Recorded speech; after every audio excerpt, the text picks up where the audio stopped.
Hello adventurers, here's where I was 7 years ago when I had a dream. Back in 2018, I had a dream to complete a multi-day trek through some of the most beautiful nature places on earth. My eyes were set on the 80 kilometers long Overland Track in Tasmania, a journey that would take me 7 days. Except I had no friends and no money, so I planned to go alone, and to avoid that $300 hiking permit fee, I chose to go in winter. 7 days of solo hiking in freezing winter. The young and ambitious me was like, what could go wrong? Day 1, arrival. I flew into Tasmania and booked myself a one-way bus ticket from Launceston to Mt Cradle, which was mistake number 1. The bus did not take me straight to the trailhead.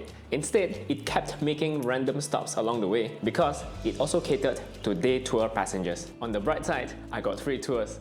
But I was losing daylight that I could have used for hiking, that I would have needed for hiking.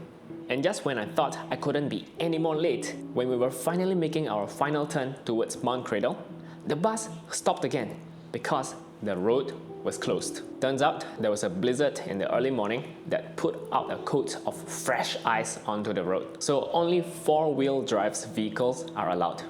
Our bus, it's a 2-wheel drive. So I had to wait another 2 hours until a 4-wheel drive came by to save the day, or the afternoon.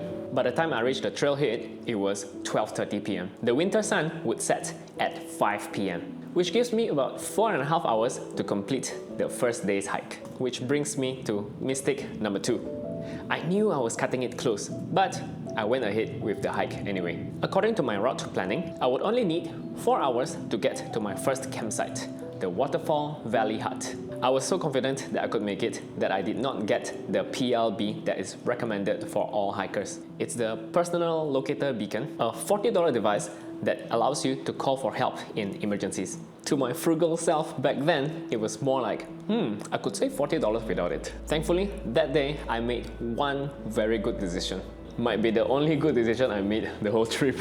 There were 2 other Aussie men who were also delayed from starting their overland track. So I asked them if I could tag along. Meet Rolly and James, who graciously accepted me into their party. Little did I know that they would be my guardian angels. After all the admin stuff, we finally started our hike at 1:20 p.m. Less than 4 hours before sunset.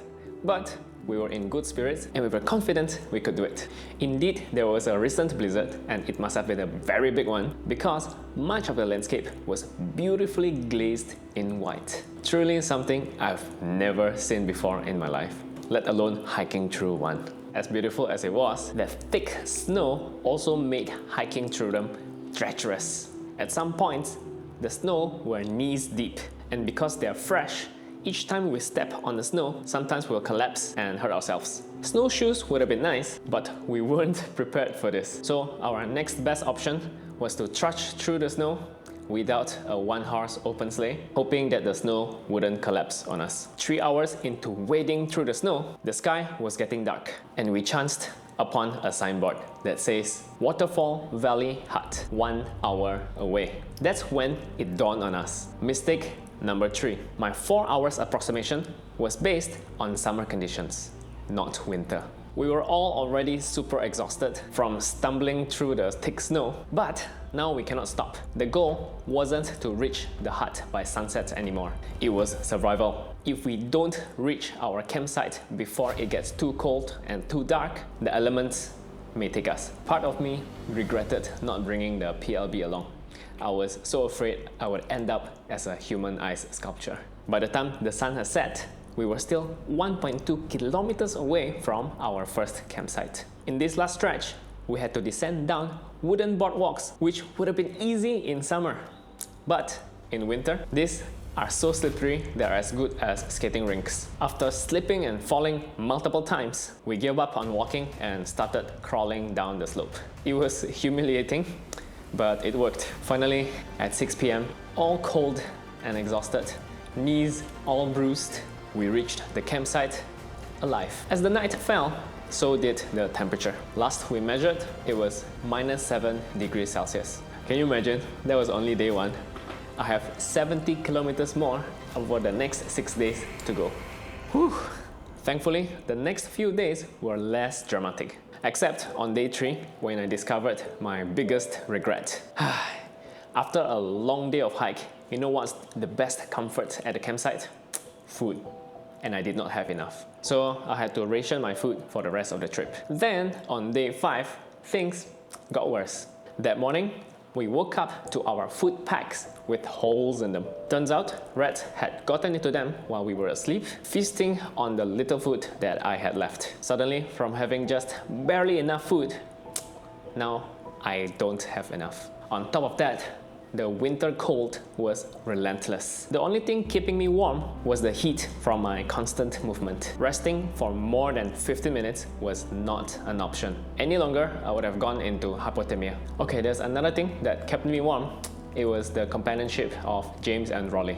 I can't help but to smile at the memories of how we just spent the evenings in the campsite talking about our favorite food that we'll eat once we get out of the trail. We also played a lot of card games. A lot. By the end of day 6, we were sick of the cold and we were out of supplies. So despite having just hiked 18 kilometers that day, we decided to push through and hike another 11 kilometers in the same day. At this point, I was running on fumes. I was cold, I was hungry, I was exhausted. So in this final stretch, I lagged behind a lot. For a while, I thought Rolly and James had left me. I mean, they could just finish the hike and forget about me. And out of exhaustion, I think I fell into a delirium because I suddenly realized that I was lost in the forest. I had wandered off trail.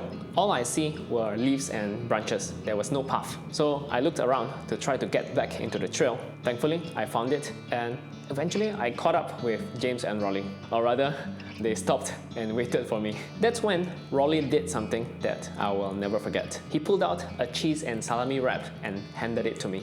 He's been saving this wrap to celebrate after the hike. "Tommy, eat this. You didn't have enough for breakfast." And man, I was moved.